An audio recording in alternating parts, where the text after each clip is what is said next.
But for weak acids, it's not that straightforward because most of the molecule stays in the acidic form. It doesn't move very far towards this side. So maybe it's 1% this or 99% that, or maybe even 0.01% of the conjugate base and hydronium and 99.99% over here.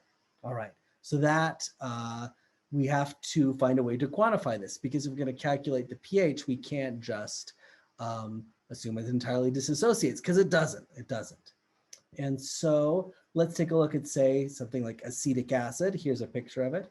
And so it has this form, CH3COOH, and you notice it has 3 H's on the methyl group there, but that's not really, those aren't the hydrogens that come off. The hydrogens that come off are the ones that are bonded to the oxygen.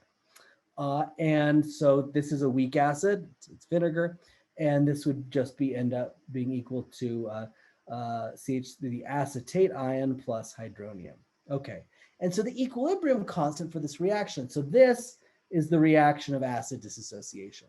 And so the reaction for this equilibrium is going to be the concentration of H3O plus, the concentration of acetate, divided by the concentration of acetic acid. However, water is a pure liquid here, and so it doesn't enter into the Kc. So you'll just be writing equilibrium constants for this reaction in terms of the ion products and the acid at the beginning. And so this is called the Ka. Each equilibrium constant corresponds to a specific reaction. So in this case, this is the reaction of Ka. It's only defined in terms of that specific reaction, that dissociation.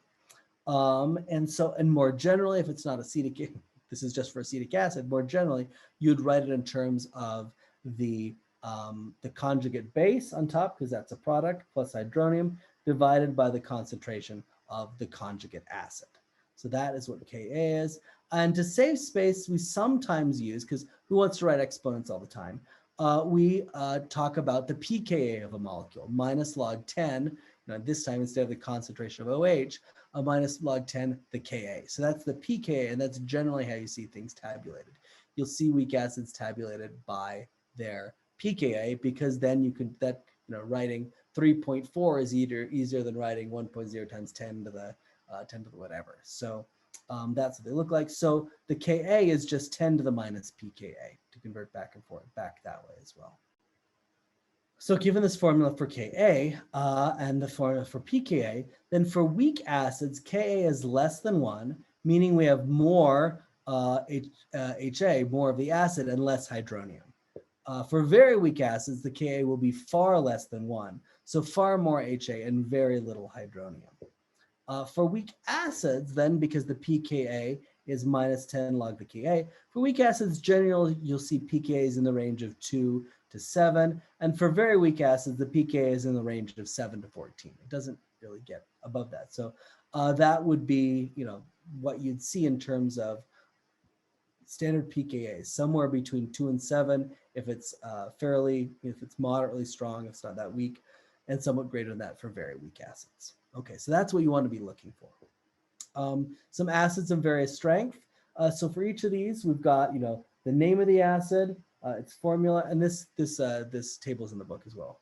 The structural formula, you can see where the H is that comes off. Again, frequently it's going to be a hydrogen that's bonded to a very electronegative atom, because then that already is pulling away most of the electrons. It's quite easy for it to leave as an electron in that case.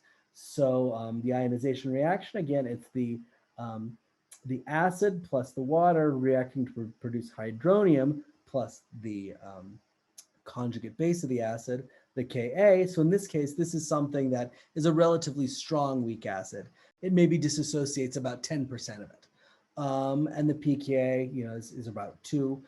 Getting into something like acetic acid, you can see the pKa is about 4.74, and the Ka is about 1.8 10 to the minus 5. So it really doesn't disassociate nearly as much. Maybe 0.2, 0.3% disassociates, which is very different from chlorous acid, where maybe 10% is disassociated.